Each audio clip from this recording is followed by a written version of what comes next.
এইটো বিষয় আমি কাৰ্বি ছাত্ৰ সন্থাৰ পৰা আমাৰ কাৰ্বি আংলং ডিষ্ট্ৰিক্ট কমিশ্যনাৰক লগ কৰিছে আমাৰ এটা মেমৰেণ্ডাম দিছে সেইটো বিষয় লৈ মানে কমপ্লেইন এটা দি কিনি এনকুৱাৰী কৰিব লাগে বুলি আমি এটা এইটো ডিচি হাতত মেমৰেণ্ডাম দিছিলে আৰু ডিচিয়ে কৈছে যে সিহঁতে মেমৰেণ্ডামত আমি কিবা যোনটো আমাৰ ইয়াত ডিপু ট্ৰেজাৰী অফিচত মানে টকা এনেকা ঘোষ লোৱা কণ্ট্ৰেক্টৰৰ পৰা এনেকা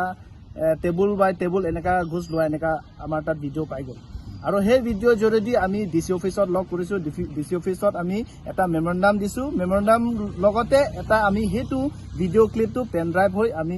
কিবা ডিচি অফিচ বা ডিচি ছাৰক মানে এইটো হেণ্ড অভাৰ কৰিছোঁ হয় ইয়াত ডিচি ইয়াৰ ট্ৰেজাৰী অফিচৰ এইটো নতুন কথা বুলি নহয় সেইটো যোৱা 3-4 বছৰমান আগত এনেকুৱা হৈছিলে তাৰপাছত যোৱা বছৰ আমাৰ 2005ত আমি এটা দিছিলে সেই সময়ত কিবা এটা কমপ্লেইন দিছিলে আৰু মানে আপোনালোকৰ পৰা এটা এনকুৱাৰী কৰক বুলি আৰু যে এনেকা ইয়াত বহুত টকা লোৱাটো এনেকা ঘোষ লোৱা এনেকা বহুত চলি আছে বুলি এনেকা আমাৰ শুনি পাইছোঁ আৰু এনেকা প্ৰেক্টিচ কৰি আছে বুলি সেই সময় আমি এটা মেমৰেণ্ডাম দিছিলোঁ ডিচি অফিচত আৰু সেই সময় সিহঁতে আমাক মাতিছিলে মাতাৰ পাছত আমাৰ মানে সুধিছিলে প্ৰুফ চুফ আছে নেকি বুলি এনেকা সেই সময় আমাৰ তাত এনেকা প্ৰুফ কিবা ভিডিঅ' এনেকা দিব পৰা নাছিলে সেই সময় সিহঁতে এনকুৱাৰীটো এনেকা বন্ধ কৰাই দিলে এইটো মিছ আণ্ডাৰষ্টেণ্ড বা এইটো ফল্ছ বুলি কৈ কিনি কিন্তু আমি যেতিয়া কিবা দিছিলে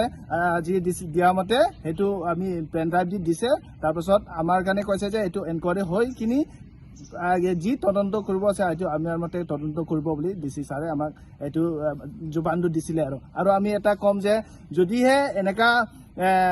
অকল ইয়াত ট্ৰেজাৰী অফিচ বুলি নহয় আমাৰ যিমানখিনি ডিপাৰ্টমেণ্ট আছে কাৰ্বি আংলং হওক বা অল অসমত ডিপাৰ্টমেণ্ট হওক যে এনেকা টকা লোৱাটো সেইটোতো ক্ৰাইম এইটো কাৰণ সিহঁতে পাব্লিক ছাৰ্ভেণ্ট হয় টকাটো সিহঁতে নিজে দৰমহাৰ পৰা পাই থাকে বহুত লাখ লাখ টকা পাই থাকে কিন্তু এনেকা গোটেই কণ্ট্ৰেক্টৰ সৰু মৰু কণ্ট্ৰেক্টৰৰ পৰা যদি ইমান হাজাৰ হাজাৰ টকা যদি লৈ থাকে তেনেহ'লে ক'ত এনেকা চলিব পৰিৱৰ্তন ক'ত হ'ব এনেকা হ'লে অকল এনেকা নহয় যে ইয়াত চাকৰি ক্ষেত্ৰত হওক বেলেগ বেলেগ ক্ষেত্ৰত টকা লোৱাটো এনেকা বহুত আছে কিন্তু এতিয়া কৰিব লাগে যে আমাৰ ইয়াত যোনটো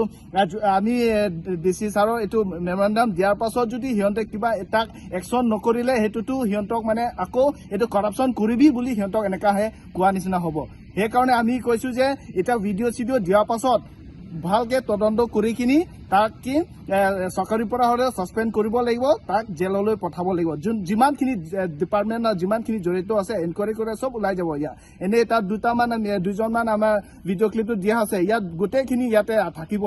যিমানখিনি এইটো এনকুৱাৰী কৰাৰ পাছত চব দেখা যাব ওলাই যাব সিহঁতক চব যিমানখিনি আইন কানুন ল' মতে আছে সিহঁতক মানে তদন্ত কৰি কিনি জেললৈ পঠাব লাগিব সেইটো আমাৰ দাবী হয় আৰু আমি দেখা পাইছোঁ যোৱা নিউজৰো আমি দেখাই পাইছোঁ কাৰ অফিচাৰ এছিয়েশ্যনটো সিহঁতেতো ঘোষৰ পৰা জেলতো সোমাই আছে আমি দেখা পাইছোঁ নিউজত সেইটোৱে আমাৰ এতিয়া কাৰ্বি আংলঙতো ডিপু ট্ৰেজাৰী অফিচৰ এনেকা চলি আছে সিহঁতকো মানে ভালকে তদন্ত কৰি জেললৈ পঠাব লাগে বুলি এইটো আমি কাৰ্বি ছাত্ৰ সন্থাৰ পৰা মানে দাবী জনাইছোঁ আৰু